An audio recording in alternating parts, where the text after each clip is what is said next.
नमस्कार मित्रों, आज के इस वीडियो में एक बार फिर से आप सभी का बहुत बहुत हार्दिक स्वागत है। हम आशा करते हैं कि आप सभी स्वस्थ होंगे, मस्त होंगे और पूरी तरह से अपनी तैयारी में व्यस्त होंगे। तो मित्रों, आज के इस वीडियो में हम हिंदी साहित्य के अंतर्गत कुछ महत्वपूर्ण और संभावित प्रश्नों को व्याख्यात्मक तरीके से हल करेंगे और इसके साथ ही इन्हें ट्रिक की सहायता से याद करने का भी प्रयास करेंगे। तो हम आशा करते हैं कि वीडियो आप सबके लिए बहुत ही महत्वपूर्ण होने वाला है, इसलिए इस वीडियो को आप लोग अंत तक जरूर देखें।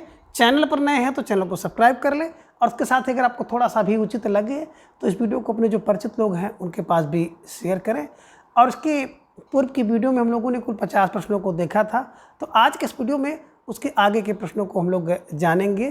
तो जैसा कि स्क्रीन पर आप देख पा रहे हैं, प्रश्न संख्या 51, अबरक के फूल कहानी किसकी है? ए बटरोही, बी योगेश गुप्त, सी उदय प्रकाश या डी रमेश चंद्र उपाध्याय। तो धीरे धीरे ढेर सारे भाई बहनों का जवाब भी आ गया। अक्सर विकल्प बी को लॉक किया जाए। विकल्प बी योगेश गुप्त इज ए राइट आंसर, है ना।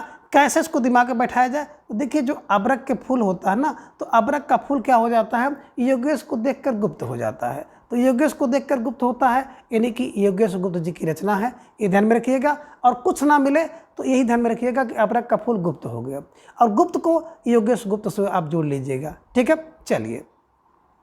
प्रश्न संख्या 52 है कि निम्न संकेत यानी चिन्ह को सही क्रम में सुमेलित करना है। सूची 1 में आप देख रहे हैं चिन्ह है और सूची 2 में उसका नाम है कि किस नाम से हम लोग उसको जानते हैं।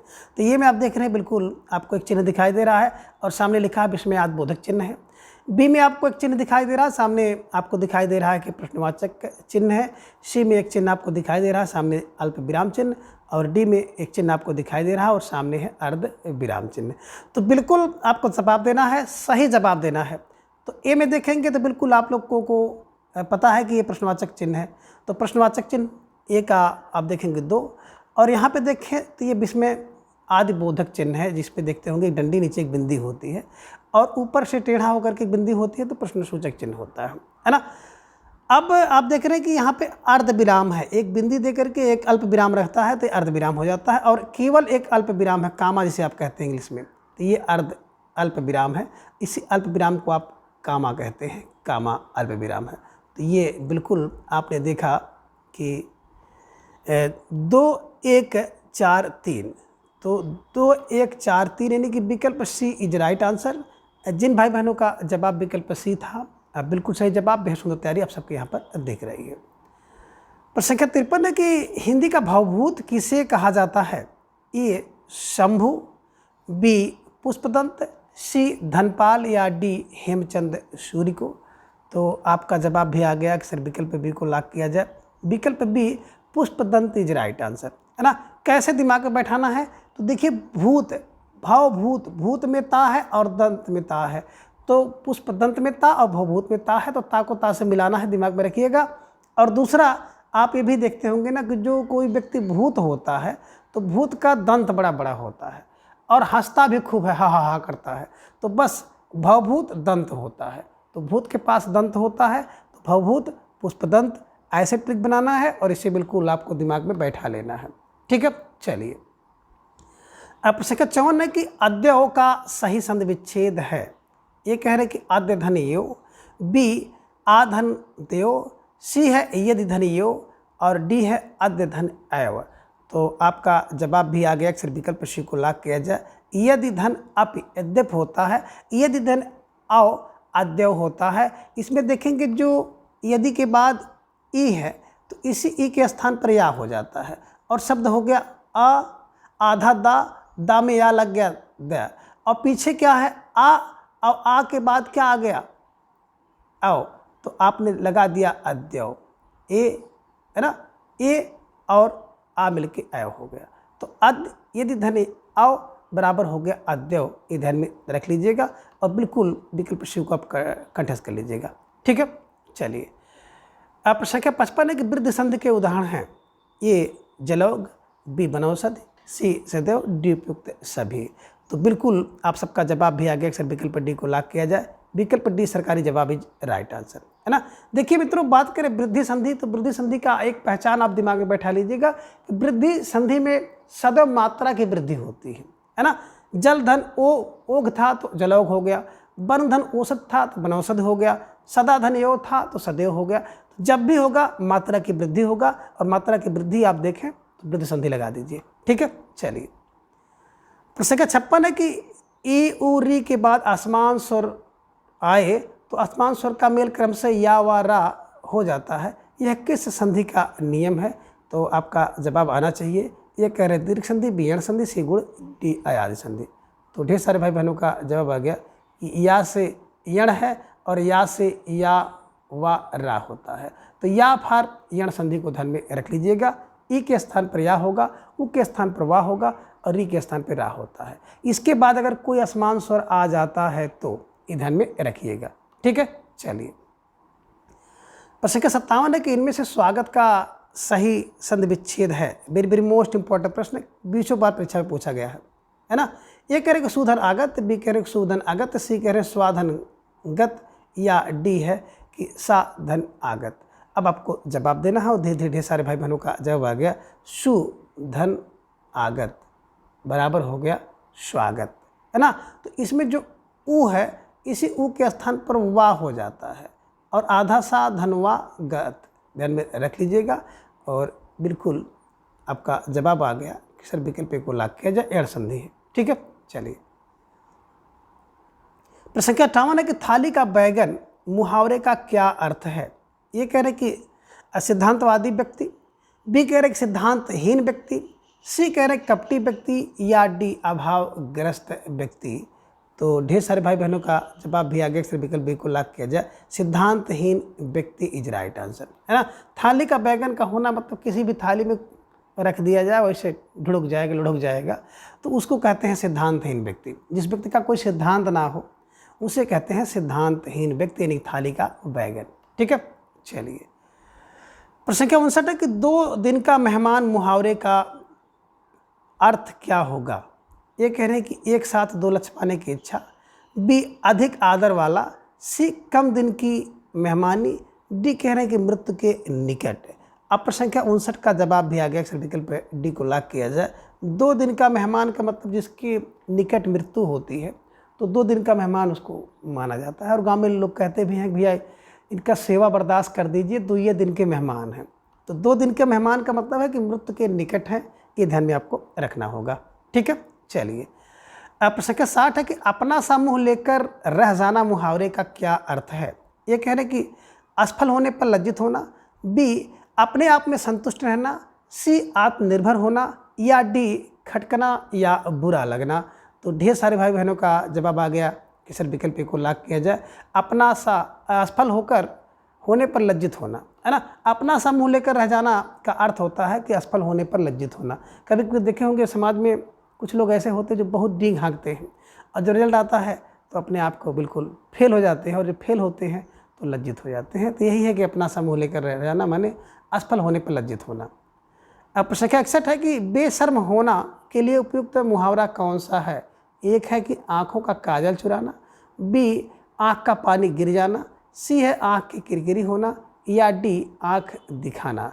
तो अब प्रश्न संख्या 61 का भी जवाब आ गया कि विकल्प बी आँख का पानी गिर जाना, है ना, बेशर्म होना।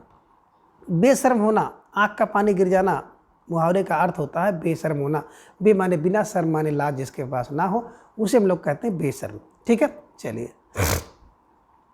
प्रश्न संख्या 62 है कि निम्न को सही क्रम में मिलान करें। एक तरफ देख रहे हैं सूची 1 में आपको शब्द दिखाई दे रहा है और सूची 2 में उसका तत्सम रूप दिखाई दे रहा है, तो उसी को आपको मिलाना है।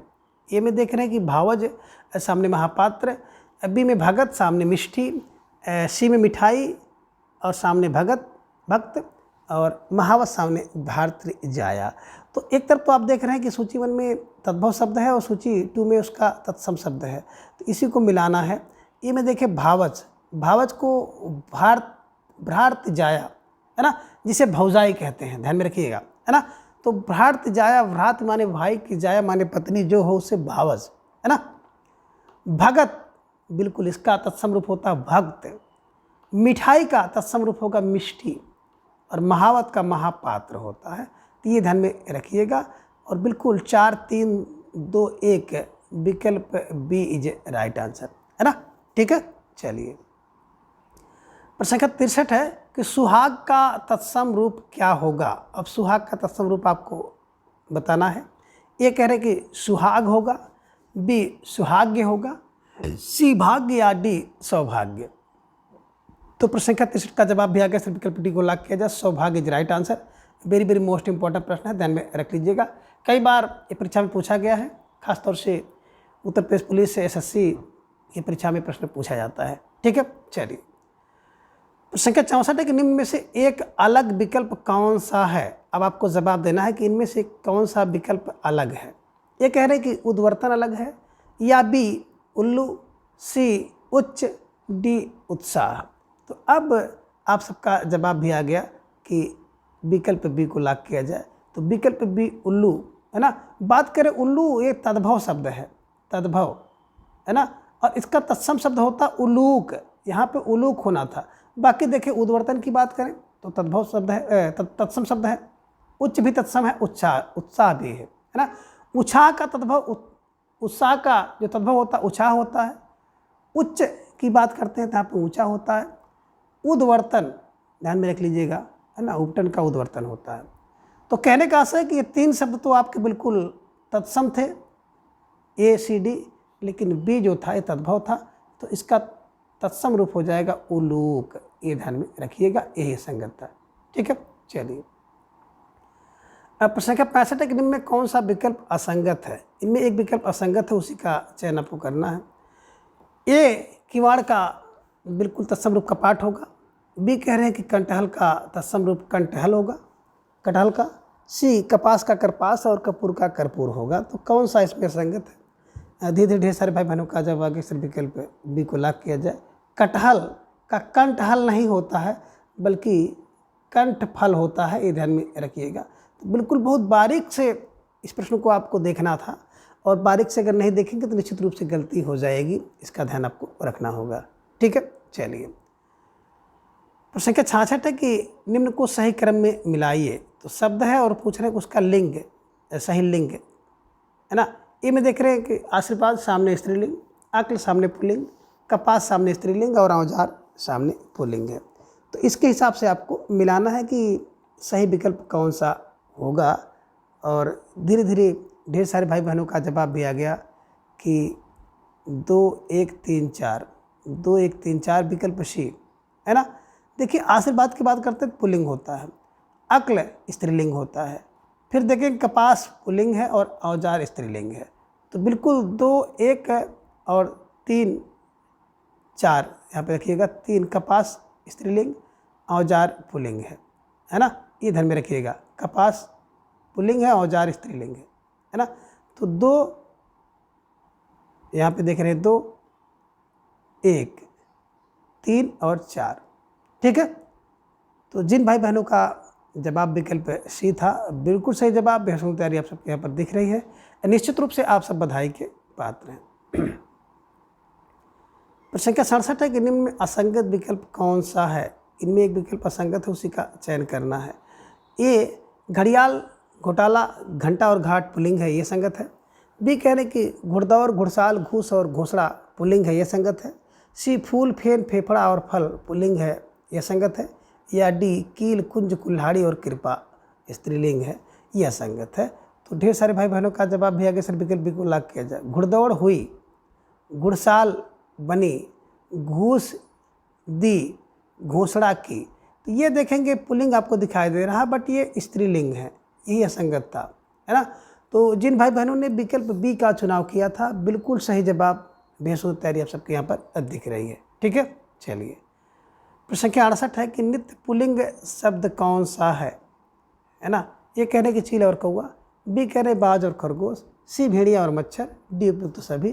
तो डी फॉर सरकारी जवाब विकल्प डी इज राइट आंसर। सभी पुल्लिंग है ना। चील, कौआ, खटमल, बाज, खरगोश, भेड़िया, मच्छर, ये सदैव पुल्लिंग होते हैं। और जब इनका स्त्रीलिंग बनाया जाता है तो इनके आगे मादा लगाया जाता है। मादा चील, मादा कौआ, मादा बाज, मादा खरगोश, मादा भेड़िया, मादा मच्छर। ये ध्यान में आप रखिएगा और बिल्कुल स्टार लगाकर इसे अपने नोटबुक में दर्ज कर लीजिएगा। ठीक है, चलिए। प्रश्न संख्या 69 है कि निम्न में से नित्य स्त्रीलिंग शब्द कौन सा है। ये कह रहे कि कोयल और तितली है, बी मछली और छिपकली है, सी कह रहे गिलहरी और लोमड़ी है, डी उपयुक्त सभी है। तो आपका जवाब फौरन आ गया, विकल्प डी को लॉक किया जाए, विकल्प डी है ना, उपयुक्त सभी इज राइट आंसर है ना। तो ये ध्यान में आपको रखना होगा कि कोयल है ना, चील, कोयल, मछली, छिपकली, गिलहरी, लोमड़ी, ये सदैव स्त्रीलिंग होते हैं और इसका जब पुल्लिंग बनाया जाता है तो इसके आगे नर लगाया जाता है। नर कोयल, नर तितली, नर मछली, नर छिपकली, नर गिलहरी, नर लोमड़ी। तो ये ध्यान में रखिएगा, नर चील है ना, बिल्कुल एकदम आपको कंठस्थ करते हुए चलना है। प्रश्न संख्या 70 है कि भाषा वह साधन या माध्यम है जिसके द्वारा मनुष्य अपने विचार दूसरों पर भली भांति प्रकट कर सकता है और दूसरों के विचार आप स्पष्टता समझ सकते हैं। कथन किसका है? ये पतंजलि, बी कामता प्रसाद गुरु, सी बाबूराम सक्सेना, डी सुकुमार सेन। तो ढेर सारे भाई बहनों का जब आगे सर विकल्प बी को लॉक किया जाए है ना। भाषा वह साधन या माध्यम है, कौन? गुरु। भाषा का साधन या माध्यम कौन है? बोले सर गुरु है। तो गुरु ही है जो आपको भाषा सिखाता है, वो आपका माध्यम है। ऐसे ट्रिक बना लेना है ना। और आप ये भी कह सकते हैं भाषा वह साधन या माध्यम है जिससे व्यक्ति कमाता है ना। कमाता फार कामता प्रसाद गुरु को ध्यान में रख लीजिएगा। तो भाषा व साधन या माध्यम जिससे व्यक्ति कमाता है माने कामता प्रसाद को। और आप ये कह सकते हैं कि भाषा व साधन या माध्यम जिससे गुरु है। तो जैसे भी आपके दिमाग में बैठे इस परिभाषा को देखिए कि भाषा वह माध्यम या साधन है जिससे कमाता है। तो कमाता माने कामता प्रसाद को ध्यान में रखिएगा, स्टार लगाकर अपनी नोटबुक में दर्ज कर लीजिएगा। और ये परीक्षा में अगर आपको प्रश्न दिख जाए, परिभाषा दिख जाए, तो निश्चित रूप से आप इसको सही करें। ठीक है, चलिए। संख्या 71 है कि निम्न में एक उपभाषा एवं बोली असंगत है, आपका चयन करना है। ये कह रहे कि पश्चिमी उपभाषा के अंतर्गत ब्रज, कन्नौजी, बुंदेली, बागुरी और खड़ी बोली आती है। पूर्वी में मैथिली, मगही, भोजपुरी है, यह संगत है। सी राजस्थानी में मालवी, मारवाड़ी, जयपुरी, मेवाती है। और पहाड़ी में नेपाली, गढ़वाली, कुमायूनी है। तो इसके हिसाब से देखेंगे तो बिल्कुल आपका विकल्प बी जो असंगत होगा है ना। पूर्वी की बात करते हैं तो पूर्वी में ABC है, अवधी, बघेली, छत्तीसगढ़ी। और 20 बार इसकी चर्चा हम लोग कर चुके हैं कि पूर्वी में ABC, अवधी, बघेली, छत्तीसगढ़ी। और बिहारी मैम भोजपुरी पढ़ाती हैं। तो बिहारी मैम भोजपुरी बोलती हैं, यानी कि बिहारी के अंतर्गत मैम से मैथिली, मगही और भोजपुरी, ये बिहारी के अंतर्गत आता है, पूर्वी के अंतर्गत नहीं आता है। यही असंगत था। और पश्चिम में ब्रज, बुंदेल है ना, ब्रज, बुंदेल, कन्नौजी, बागुरु, खड़ी बोली तो बिल्कुल सही है। और राजस्थान में मामा जमे राजस्थान, मामा जमे, मामा माँ से मालवी, माँ से मारवाड़ी, जमे जयपुरी और मेवाती है ना। और पहाड़ी लोग कुगने होते हैं, कुमायूनी, गा से गढ़वाली, ने से नेपाली। तो पहाड़ी लोग कुगने होते हैं, ये भी आपको ध्यान में रखना होगा। पांचों उपभाषा और उसकी बात करते हैं ना, 18 बोलियों को आप बिल्कुल कंठस्थ कर लीजिए। अब प्रश्न संख्या 72 है कि निम्न में असंगत विकल्प, असंगत कथन कौन सा है? अब आपको जवाब देना है। ये हिंदी दिवस 14 सितंबर 1949 से प्रारंभ हुआ। बी राजभाषा संबंधी प्रावधान संविधान के 343 अनुच्छेद से 351 अनुच्छेद तक सही है, यह सत्य है। सी कह रहे हैं कि संविधान के 18वें भाग में भाषा संबंधी प्राविधान है, यह संगत है। या डी संविधान की 8वीं अनुसूची में भाषा संबंधी प्राविधान है। तो ढेर सारे भाई बहनों का जवाब भी आगे से विकल्प सी को लॉक किया जाए। संविधान के 18वें भाग नहीं बल्कि यहाँ पे 17वें भाग में होना था है ना। भाषा संबंधी जो प्राविधान है वो 17वें भाग में ध्यान में रखिएगा। और विकल्प सी को आप लोग बिल्कुल कंठस्थ कर लीजिएगा। ठीक है, चलिए। अब प्रश्न संख्या 73 है, किसी सीमित क्षेत्र में बोली जाने वाली स्थानीय भाषा को कहते हैं। अब किसी सीमित क्षेत्र में बोली जाने वाली स्थानीय भाषा को क्या कहेंगे? ये कह रहे हैं कि राष्ट्रीय भाषा, बी राजभाषा, सी बोली, डी उपभाषा। तो जो क्षेत्रीय रूप में बोली जाती है, छोटे क्षेत्र में बोली जाती है, तो उसको बोली कहते हैं। विकल्प सी बोली इज राइट आंसर, ये ध्यान में आप रख लीजिएगा। ठीक है, चलिए। प्रश्न संख्या 74 है कि भारत की सर्वप्रमुख और एशिया की सबसे बड़ी संवाद समिति कौन सी है? A National News Agency, B Press Trust of India है, बी यूनिवार्ता है, या डी हिंदुस्तान है। तो ढेर सारे भाई बहनों का जवाब आ गया कि भारत के सबसे प्रमुख और एशिया की सबसे बड़ी संवाद समिति है PTI, press Trust of India, ये ध्यान में रखिएगा। और विकल्प बी को आप हमेशा के लिए कंठस्थ कर लीजिएगा। ठीक है, चलिए। अब प्रश्न संख्या 75 है कि हिंदी साहित्य की भूमिका के लेखक कौन हैं?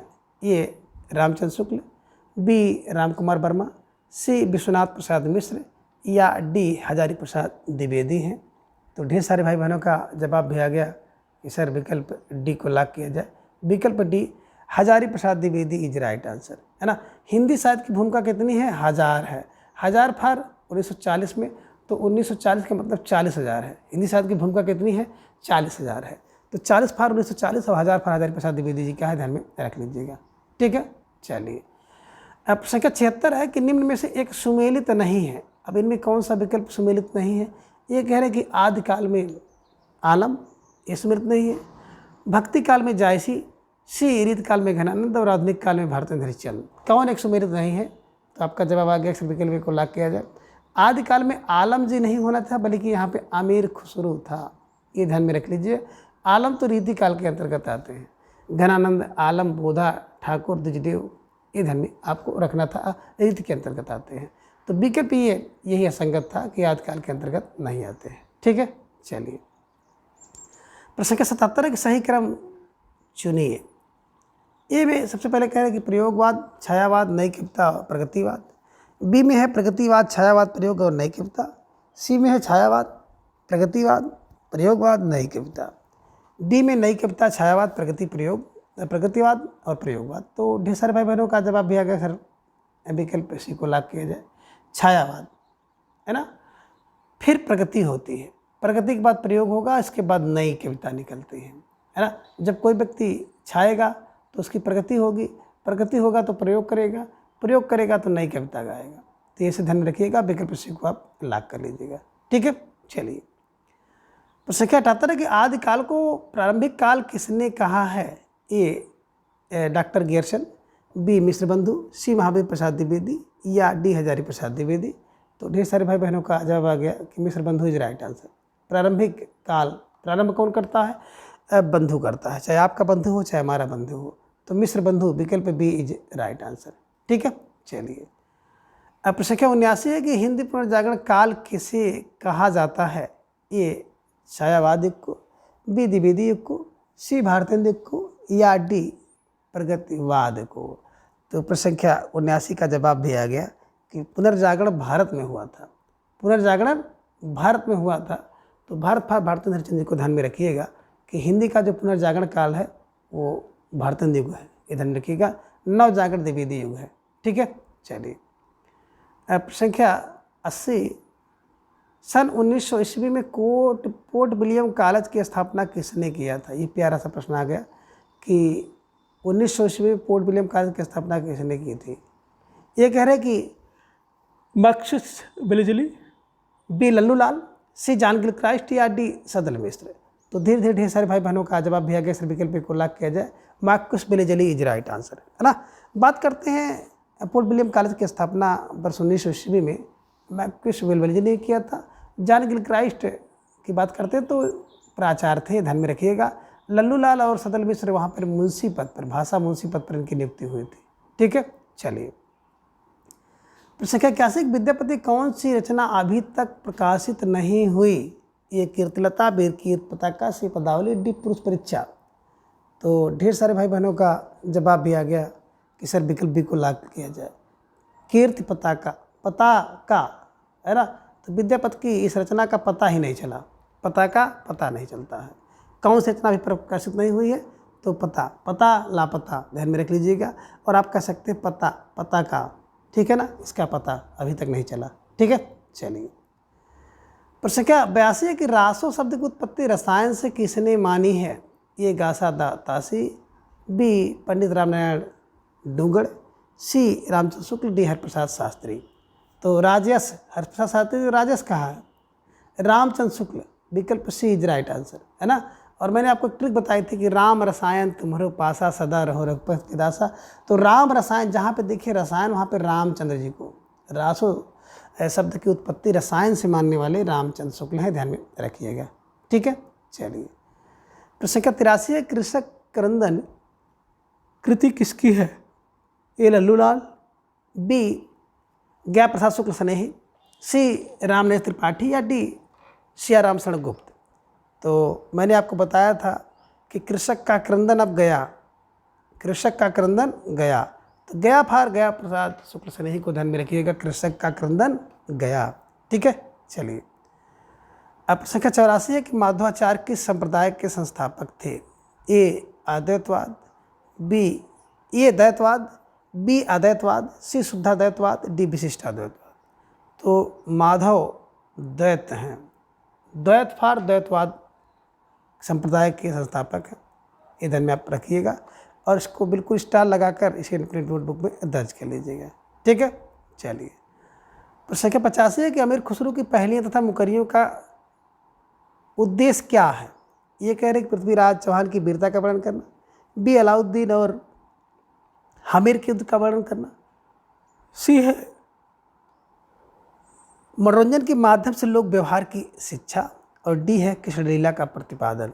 तो ढेर सारे भाई बहनों का जवाब दिया गया सर विकल्प सी को लाख किया जाए कि मनोरंजन के माध्यम से लोक व्यवहार की शिक्षा देना, विकल्प सी इज राइट आंसर, है ना। जो अमीर खुसरो की पहली और मुकरी हैं उसका मुख्य उद्देश्य यही है कि मनोरंजन के माध्यम से लोक व्यवहार की शिक्षा देना, ठीक है। अब प्रश्न संख्या 86 है कि भक्ति विवेक किसकी रचना है? ये मलुक दास की, बी सुंदर दास की, सी नाभा दास, डी दादो दयाल। तो प्रश्न संख्या 86 का जवाब भी आ गया, अक्सर विकल्प ए को लाग किया जाए। भक्ति विवेक, भक्ति का विवेक जो है बिल्कुल मलुक होता है ना। जब भक्त का विवेक काम करेगा तो मलुक हो जाएगा, ठीक है, चलिए। प्रश्न संख्या 87 है कि जागो फिर एक बार कविता के रचनाकार हैं? ए निराला, बी दिनकर, सी रामनेत्र त्रिपाठी, या डी माखनलाल चतुर्वेदी। तो ढेर सारे भाई बहनों का जवाब आ गया कि जागो फिर एक बार, बड़ी निराली बात हो जाएगी। जब सब लोग फिर से एक बार जाग जाएंगे ना तो बहुत निराली बात होगी। तो निराली फार निराज जी को ध्यान में रखना है, ठीक है, चलिए। प्रश्न संख्या 88 है कि निम्न में से किस कवि ने केवल अवधी भाषा में रचना की है? ए कबीर, बी सूरदास, सी तुलसीदास, डी जायसी। तो आप सबका जवाब भी आ गया, सर विकल्प डी को लाख किया जाए, जायसी इज राइट आंसर, है ना। बात करें जायसी जी की तो जायसी जी प्रेम काव्य के अंतर्गत आते हैं, प्रेम काव्य धारा के अंतर्गत, और प्रेमाश्रय काव्य धारा के अंतर्गत प्रमुख कवि हैं। और ये अवधी भाषा में अपने काव्य की रचना किए हैं, है ना। कबीर की तो भाषा है सदुक्री भाषा आती है, सूरदास की ब्रज भाषा है, तुलसी के दोनों हैं। एकदम बिल्कुल विकल्प डी आंख मूंद के झोंकिएगा, ठीक है, जायसी इज राइट आंसर। प्रश्न संख्या 89, पद्मावत को सूफी काव्य मानने से इनकार करने वाले आलोचक कौन हैं? है ना, कि पद्मावत को सूफी काव्य मानने से इनकार कर दिया था। ए रामचंद्र शुक्ल, बी हजारी प्रसाद द्विवेदी, सी विजयदेव नारायण शाही, या डी नामवर सिंह। तो ढेर सारे भाई बहनों का जवाब भी आ गया, सर विकल्प सी को लाख किया जाए, विजयदेव नारायण शाही इज राइट आंसर, है ना। देखिए पद्मावत को सूफी काव्य मानने से इनकार करना क्या है?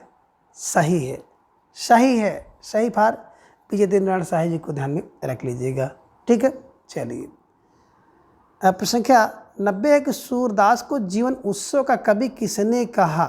ए रामचंद्र शुक्ल, बी हजारी प्रसाद द्विवेदी, सी महावीर प्रसाद द्विवेदी, और डी मैथिलीशरण गुप्त। तो बिल्कुल आप सबका सही जवाब था कि सूरदास को जीवन उत्सव का कवि रामचंद्र शुक्ल ने कहा था। विकल्प ए Ramchandra Shukla is right answer, ठीक है, चलिए।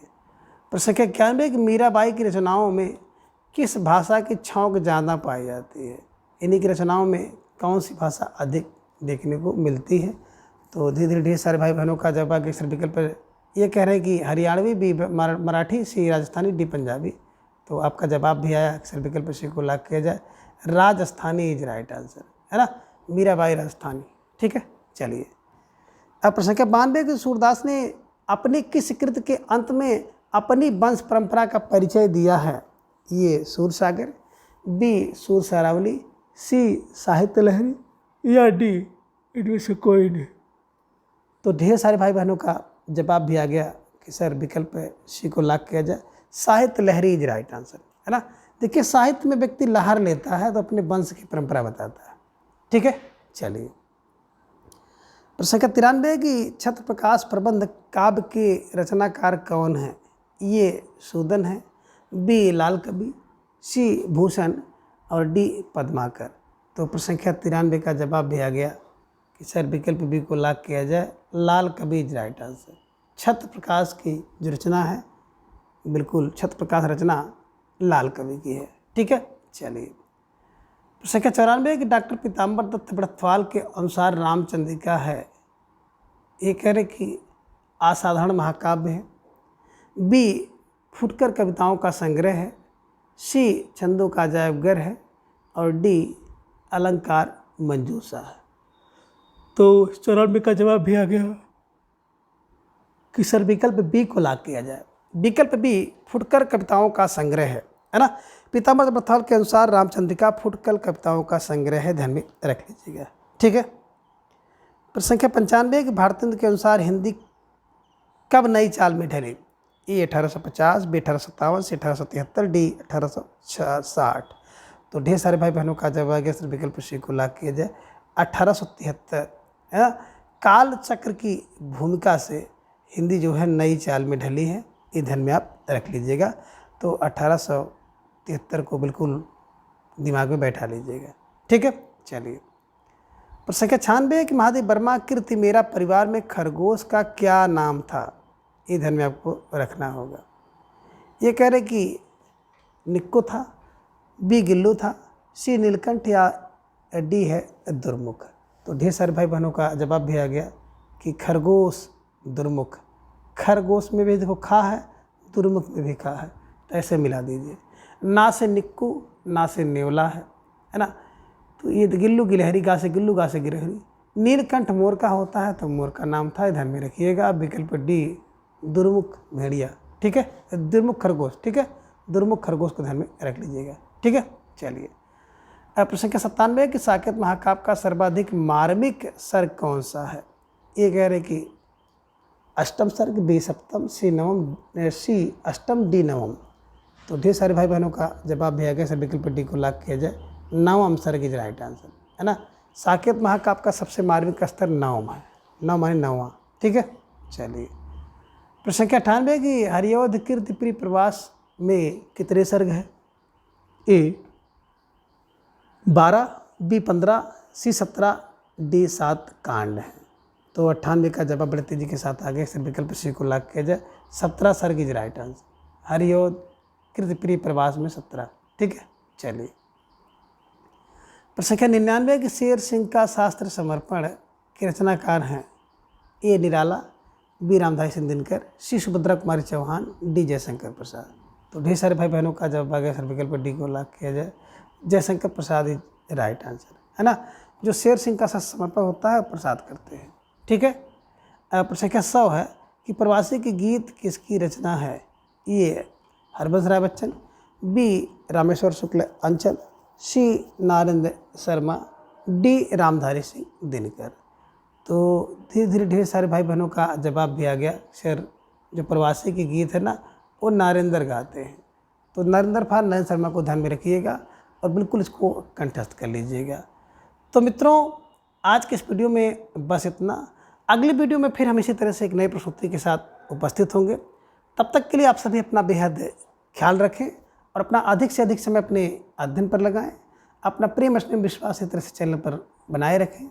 धन्यवाद, नमस्कार, बाय बाय।